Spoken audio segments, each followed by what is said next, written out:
Pan India sensation rebel star Prabhas నటిస్తున్న latest movie కల్కి 2898 AD movie audience ముందుకు ఈ నెల 27న గ్రాండ్ గా రిలీజ్ అవ్వడానికి సిద్ధమవుతూ ఉంది. అంటే సినిమా రిలీజ్ ఇంకా 26 రోజుల టైం ఉండగా ఆల్రెడీ రోజు రోజుకు సినిమా మీద బజ్ అయితే పెరిగిపోతూ ఉంది.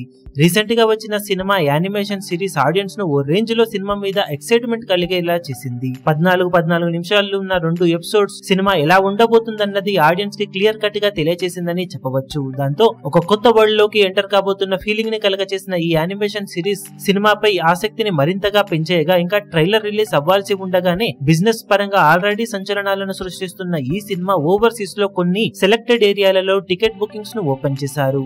అమెరికాలో డల్లాస్ ఏరియాలో సినిమా ప్రీమియర్స్ బుకింగ్స్ ను ఓపెన్ చేయగా మెల్లిమెల్లిగా ఓపెన్ చేస్తూ ఉండగానే అక్కడ బుకింగ్స్ జోరుగా సాగుతూ ఓపెన్ చేసిన స్క్రీన్స్ లో బుకింగ్స్ అన్ని కూడా ఫుల్ అయిపోయాయట. సినిమా ఫుల్ బుకింగ్స్ ని అన్ని జూన్ 8 తర్వాత అన్ని చోట్ల ఓపెన్ చేస్తారని సమాచారం. మొత్తం మీద కొంత గ్యాప్ తర్వాత పాన్ ఇండియా రేంజ్ లో భారీ ఎత్తున రిలీజ్ కాబోతున్న సినిమా అవ్వడంతో కల్కి మూవీ మీద ఎక్స్పెక్టేషన్స్ ఓ రేంజ్ లో ఉండగా సినిమా నుండి ఇప్పటి వరకు వచ్చిన కంటెంట్ కూడా ఆ ఎక్స్పెక్టేషన్స్ ను ఇంకా పెంచే విధంగానే వస్తూ ఉండటం విశేషం. ఇక పాన్ ఇండియా రేంజ్ లో కల్కి మూవీ మరో 26 రోజుల్లో ఏ రేంజ్ లో బాక్సాఫీస్ దగ్గర సందడి చేస్తుందో చూడాలి. ఈ వీడియో మీకు నచ్చినట్లయితే లైక్ చేయండి, షేర్ చేయండి, ఛానల్ ను సబ్స్క్రైబ్ చేయడం మాత్రం మరవకండి. ఏ చిన్న అప్డేట్ ను మిస్ అవ్వకూడదు అనుకుంటే బెల్ ఐకాన్ ను ప్రెస్ చేయండి.